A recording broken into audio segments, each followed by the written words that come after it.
Good afternoon, everyone. Thank you all for joining us today. I think we're ready to begin. Just to repeat the earlier housekeeping points before I hand over to Jim.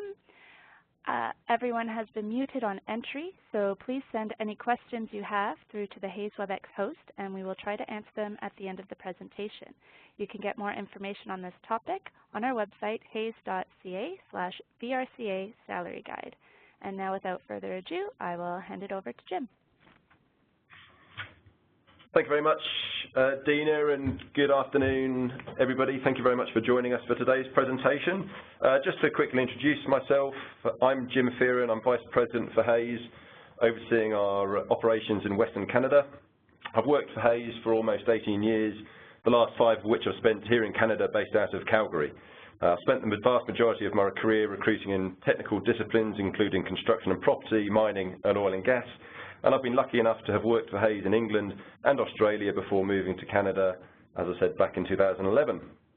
This presentation will take between 25 and 30 minutes.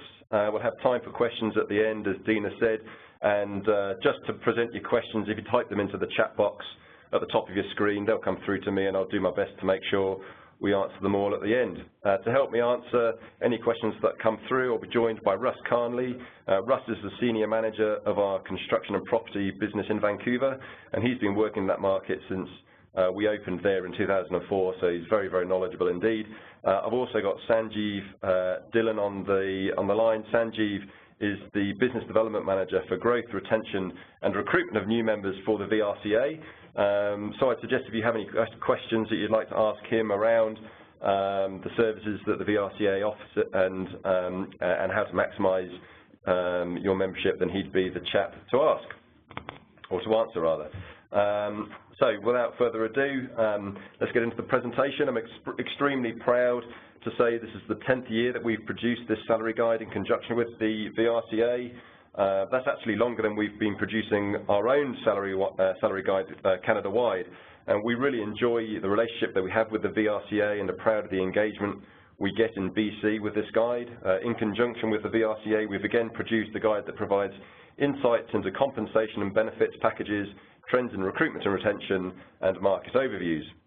This year, we had more than 170 employers participate in the survey, covering 4 industry sectors and across 5 regions of BC. So we think it's a really good cross-section of data to draw from. As ever, we'll start with an overview of the headlines from the overall results. Employers are extremely optimistic about the economy and the impact it's having on industry growth. Salaries are on the rise, and increases are starting to outpace inflation. Employers say the skills shortage is still a major issue and are expecting it to get even worse.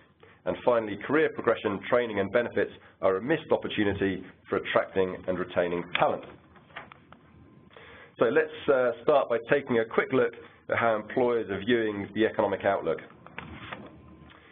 So first, let's look at how employers said the economy affected business activity last year. On this graphic, the dark blue indicates a positive effect, the light blue is a negative effect, and orange is no effect at all.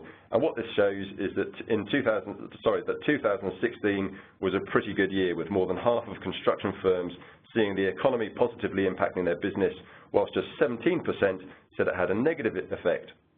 Given the construction industry in BC is worth more than $17 billion to the GDP and it employs almost 10% of the population, I think that's a very healthy barometer for BC's economy as a whole, which appears to be in a very, very good place indeed. And how are we feeling about the rest of the year ahead? Well, we're even more bullish about it. So 2/3 of employers believe the economy is going to continue to have a positive impact on the industry, with those believing the opposite dropping to just 9%. And so what's driving this extreme optimism? Well, there's significant spend in infrastructure, with major projects underway or imminent, such as Site C, George Massey Tunnel, Lionsgate Wastewater Treatment, and Royal Columbia Hospital, which between them value more than $12 billion in spend. Add to that almost $1 billion of school construction projects at various stages of completion or underway, and then despite expectations that the foreign investors tax could have a big negative impact on the local housing market, we're still seeing very high levels of single and multi-family residential construction going on and planned, with a lot of this being focused around the transit hubs, especially with completion of the Evergreen line. Now, what's all this positivity doing for hiring plans? Well, unsurprisingly, they're driving a lot, or it's driving a lot of hiring plans, I should say. So 80% of employers intend to hire in the next 12 months, which is up from about 74% last year. Now, if you're one of the many companies hiring over the last 12 months, I don't think you'd be alone in thinking that's going to mean an even heavier demand on what's already a very tight talent market. And to reinforce that point, 95% of employers say they currently struggle to find quality candidates, which is effectively everyone and very extreme indeed. Usually we'd expect there to be a decent percentage of companies that are of a size or reputation, have picked up a prestigious project or two, pay the most money, or have extremely effective candidate attraction strategies that are able to cherry pick the talent they want. But this really does demonstrate how chronic the skill shortage has become or is becoming. Now, for the individual ambitious construction professional, this has got to be good news, because it probably means that if you think strategically about your career path and where you're trying to go, there's going to be a lot of opportunities out there for you. So you need to start thinking about that very constructively. Back to employers, and how are they actually looking for the talent they need? Well, we asked what your main recruitment tool is, and in dark blue you can see that most employers are using external job boards. Now, these are a good way to get your job out to active job seekers, but they need attention, as we know that most aggregators are updating multiple times a day. So unless you're constantly refreshing your job posts, you're probably not going to get as many eyes on your jobs as you'd hope. Recruitment agencies and referrals from staff are both fairly high on this chart. These tools are about tapping into your network and into the expanded network of your recruiter or your employees, and then about 10% of organizations use their own website as their main recruitment tool. So just looking at the skills shortage in more detail, 72% say there was at least a moderate skills shortage in 2016. That's higher than we reported in 2015, when 2/3 of employers said there was a skills shortage. Looking ahead, 78% are saying there'll be a skills shortage in 2017. So we now have 3 years of data showing very clearly that the construction skills shortage in BC is getting worse. With hiring plans also higher than last year, this is a big challenge for the industry, especially since the cost of living in Vancouver can be off-putting for people in other parts of the country, so attracting new talent into the region could be difficult. I'd say if you're not actually based in Vancouver itself, I'd certainly promote your region in your job ads, talk about the cost of living, the lifestyle, why you love to live where you live. These sort of emotional pieces, if I can put it that way, can be what's needed to try and encourage some people to relocate to different areas. And which roles are in the most demand? Well, 30% of employers say their main area for recruitment will be project managers this year, with about an equal percentage saying their focus will be estimators and superintendents at just below 20%. As you can see here, asked what the most challenging positions to recruit for, project management tops of the list, with superintendents and estimators about equal in second and third place. Interestingly, last year, superintendents were at the top of the list by a relatively significant margin, so there's been a bit of a change there. If we take a bit of a shift from recruitment to retention, which in the market conditions we just described is equally as important as your ability to hire talent.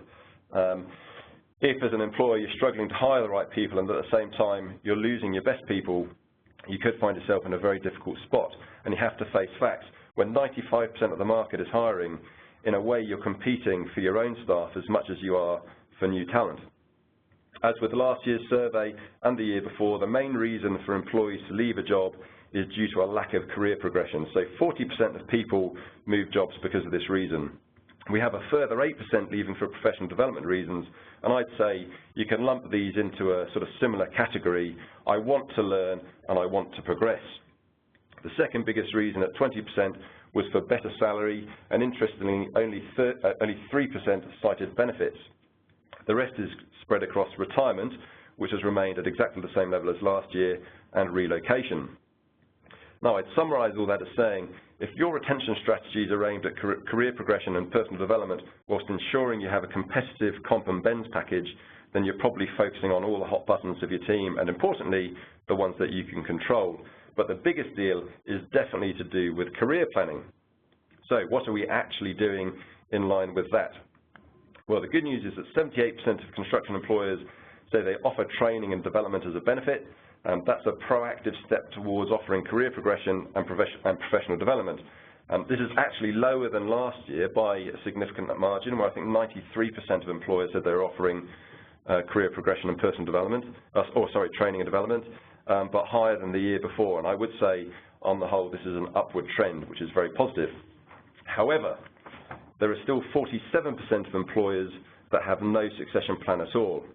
Now, that's definitely less encouraging, but there is also something very positive to report here. As I just said, last year we reported that 45% of employees left their jobs for career progression, and this year that number was 5 points lower at 40%. And guess what? Last year, 52% of employers reported having no succession plan versus 47% this year, which is also 5 points lower. Now, that's either very coincidental, which it possibly could be, or it shows that putting a succession plan in place and communicating it to your staff does in fact have a direct impact on retention rates. There's one other important thing to think about here, and that is, does the training and development that you offer actually line up with helping you achieve your succession plan goals, if you have one, or your employees achieve their career ambitions? An obvious point maybe, but I think it's crucial to have them all going in the same direction.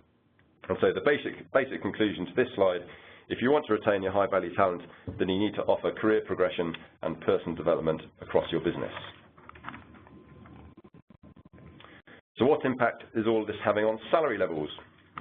Well, this chart shows salary changes in 2016. The dark blue is an increase under 3%, and the orange is more than 3%. So overall, about 80% of employers gave increases, and it was a fairly even split between the two levels. Looking at the next 12 months, you can see that there's going to be even more upward pressure on salaries, with about 50% expecting to increase by less than 3% and 40% more than 3%, which is great news for employees, I have to say. But it's also very representative of the pressure that employers are feeling in what is becoming an even more skill-short market. We asked, do you think your own salary is competitive with market rate? And just over half said it was, which on one hand is very good, but on the other, it does mean that almost 50% either don't think it is competitive or are unaware of the market averages. So from an employer perspective, that could leave your staff open to having their heads turned by potential offers. And for employees, I'd say that you should definitely be trying to make sure that you're getting paid a market rate in a very buoyant market, and that could be worth some research.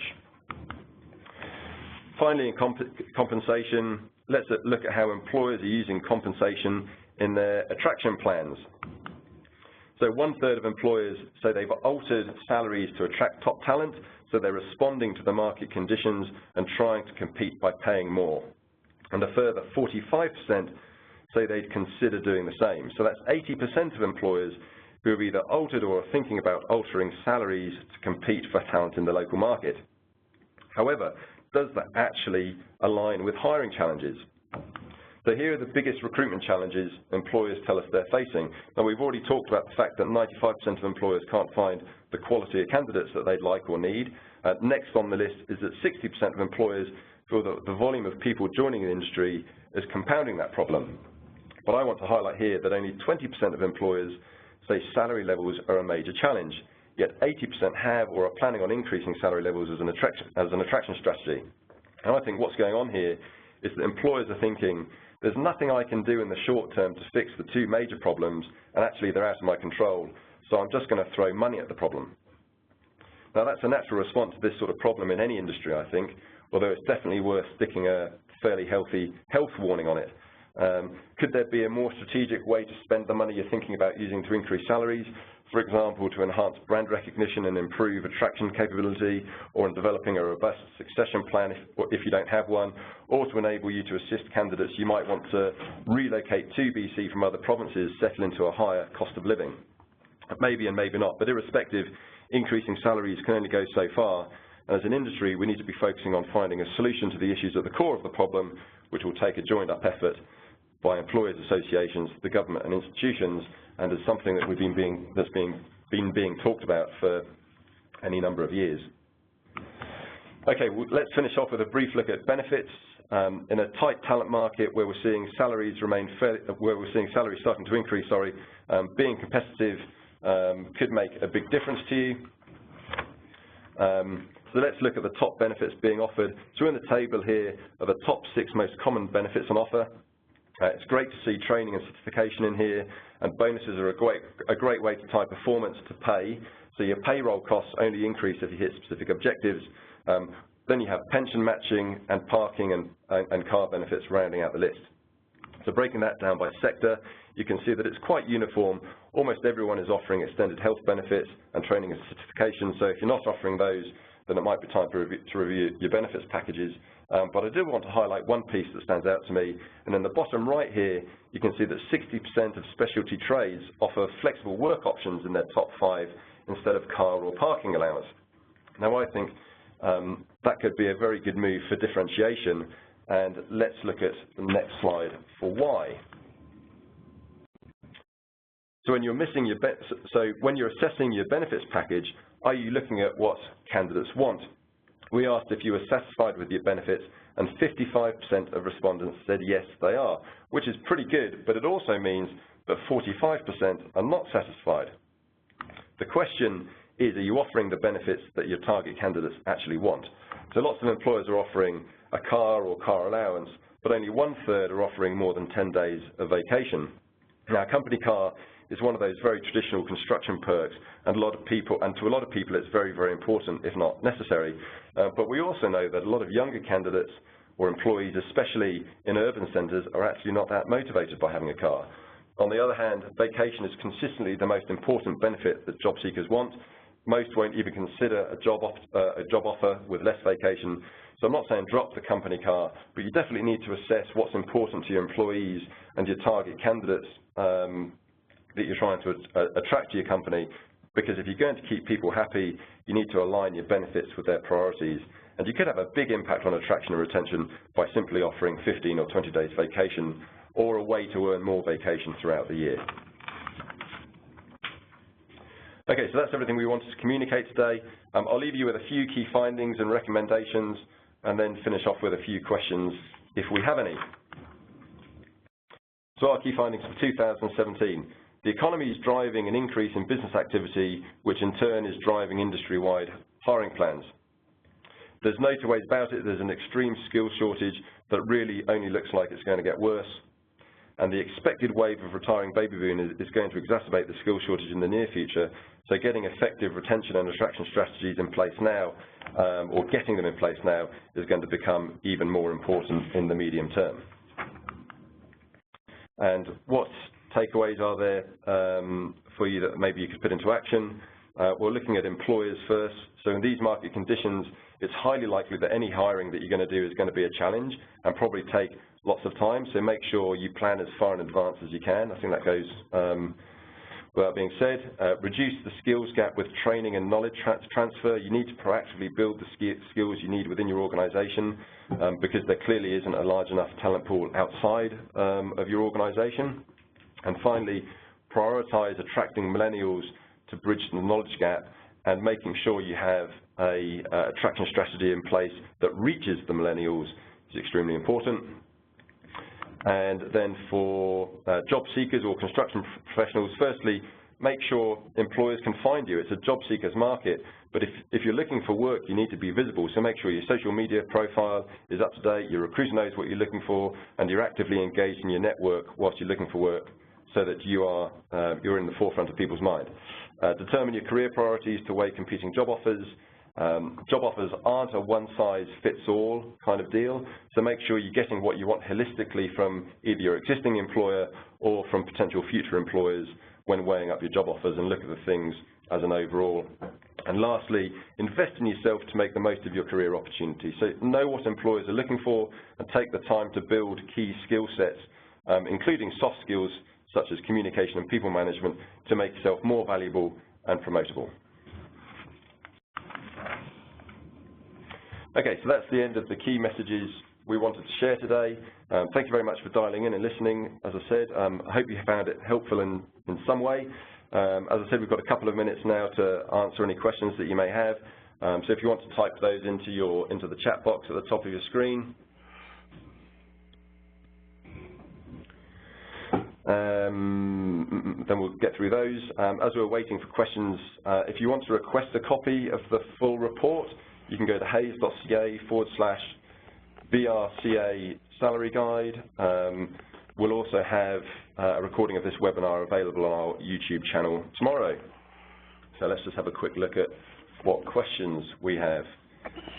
Right, we do have one here that's industry related. So how does the BC construction market differ from what you're seeing in other provinces? I assume that's talking to, I guess, industry activity, and I'll chuck that over to Russ Carnley to give us his insights on that. I think he's been gathering a reasonable amount of information from his peers around the country, so he's probably got some good stuff to offer there. Hello, everyone. Essentially, we're seeing the whole country is pretty busy, other than notably Alberta, which Jim could speak to, but a lot of the market activity is related to investment in transit infrastructure, obviously, and we've got the Evergreen line just being constructed in Vancouver, the GO train in South Ontario, Ottawa LRT expansion, of which is another phase to go also. So, and that's led to a very tightening in the market in terms of people with that infrastructure development skills, but also the knock-on effect, as we've been seeing here in Vancouver also, is a big shift to development nodes around about the transit hubs. So that's led to, obviously, as we're seeing here in Vancouver, a lot of activity within residential, which hasn't really cooled despite the foreign buyers tax being introduced. Like, obviously, it's still very busy here, and the same goes for Toronto, Ottawa, Montreal, like the other major markets in Canada. Right. So really the only place that you might find potentially talent sitting around latent or with less to do than they might like would probably be Alberta and maybe Saskatchewan. Yeah, essentially. And we are seeing quite a bit of movement of construction professionals relocating from Alberta. When things started to slow there, initially we probably didn't see as many people relocating as we perhaps anticipated, but I think people were going to kind of sit out the storm, see if the oil prices were going to increase. They've obviously been patient with that, but then the last I don't know, 6-9 months, we've seen many more people relocating from Alberta who've probably just got to the end of their patience with waiting for things to improve there. So there has been some good talent moving this direction from Alberta. Okay, thank you, Russ. Good. We've got one other question that's just come in. So what do you have for someone that is looking to advance their career but has recently moved and struggled to find the career opportunity they're looking for, i.e. it's been talked about but not delivered on? So I think what that's saying is a construction professional who's moved jobs looking for career progression but hasn't actually found it in their new job. Ross, I don't know if you want to talk about that to start off with. Yeah. One thing I would say is when people do move positions, have they had a clear and honest discussion about what their career aspirations are at the interview stage? I think it's important that people make clear what their objectives are and that those objectives are aligned with the position that they're moving into. I mean, you've got to be sensible in terms of the timescales and things.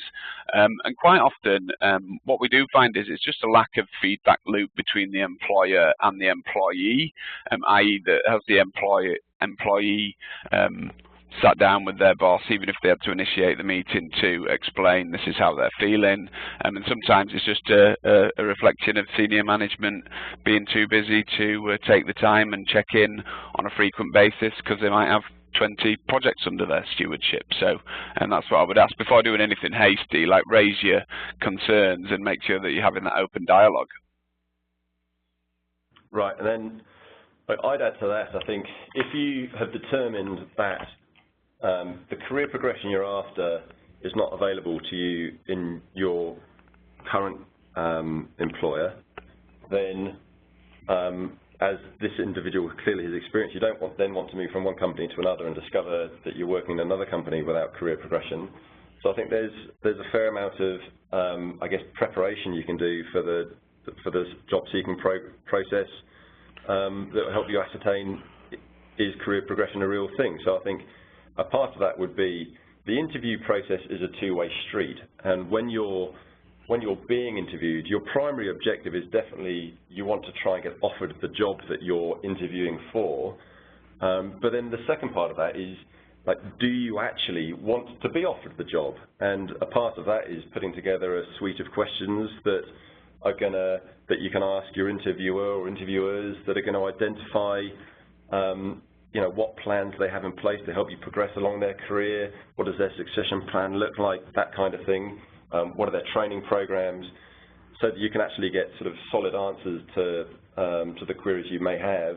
And then the other thing you could do is research. So it's not that hard to find out how long have their existing employees been employed, have they progressed through their careers, and to sort of see is there any fact-based information you can get your hands on to see whether that organization's succession plan is a real thing. So I think it's all about doing some constructive research and then preparing for the interview and treating the interview as a two-way process. I don't know if there's anything you'd add to that, Russ? No, that's very accurate, Jim. Right, all right. And then we've got one final question. Doesn't look like there's any others coming in. We're a small contracting company.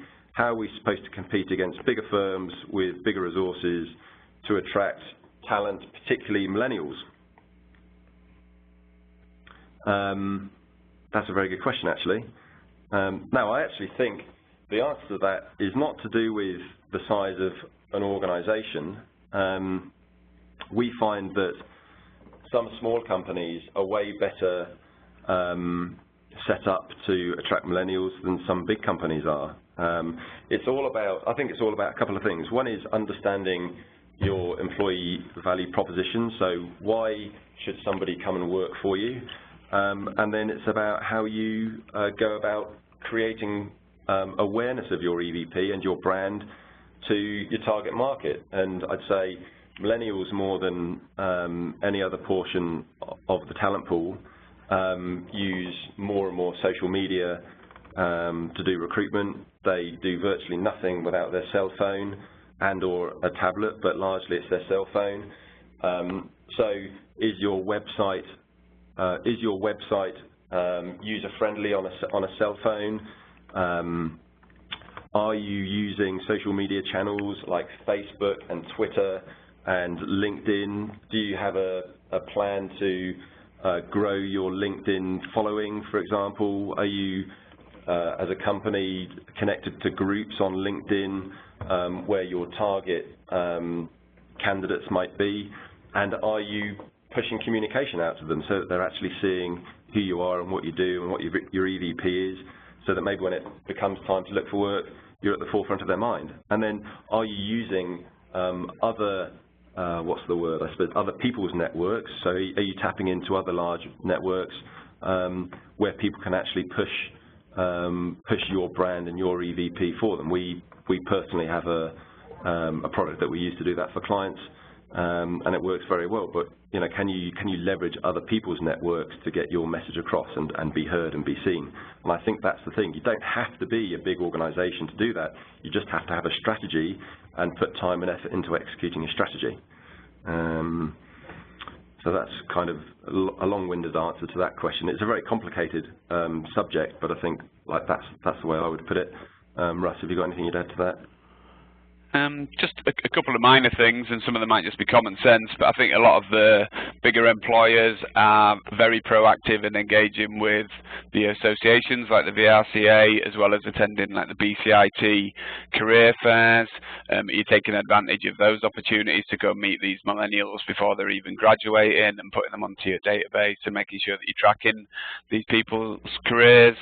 And also, I mean, if you are a small business and you own it, or you have the opportunity to make decisions about how things are structured, like, could you be flexible? Could you introduce a flexible work week? Could you give people flex hours, etc., etc., that these quite progressive things we see in other industries like IT and things like that, we probably hear of less in construction, but the actual cost in terms of implementing them is in some cases negligible, and it is the type of things that millennials do ask about and do care about and see value in. So could you be a bit more creative with things like that if you have the decision-making power to implement? Yeah, okay. Very good point. Thanks, Russ. And then we've had one other question come in. What's the common uplift being offered on camp jobs for salaried personnel? Do you have an answer to that, Russ? I wouldn't say there's a particular number. It'll depend on the location of where the person is working to, how desirable, what the rotation is, etc., etc. And generally, it can be anywhere in the kind of 15% sort of range we see. But it depends how well you're compensated in terms of the food and the LOA allowance, etc., etc. as well. So there are a lot of variables there, but 15% perhaps. Okay. Is that something? Do you think is that something we could get more data for and get back to this person? Yeah, yeah, and we could maybe even include that in the salary questionnaire in future.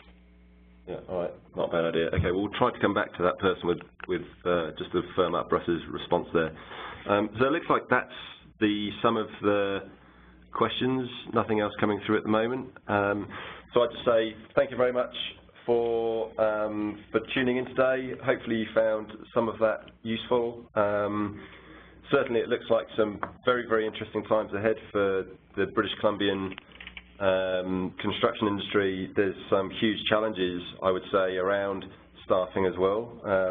And if, as an organisation or an employer, if you don't have some good plans and strategy in place about how you're going to find people, it sounds like now's the time to start thinking about it, because the market's going to get hotter. And for employees, there's going to be some fantastic opportunities out there, and so it's looking like very, very good times indeed. So anyway, thank you very much. You can request your copy, as I said, from our website, and we'll get it out to you. So thank you very much for tuning in. Have a good day.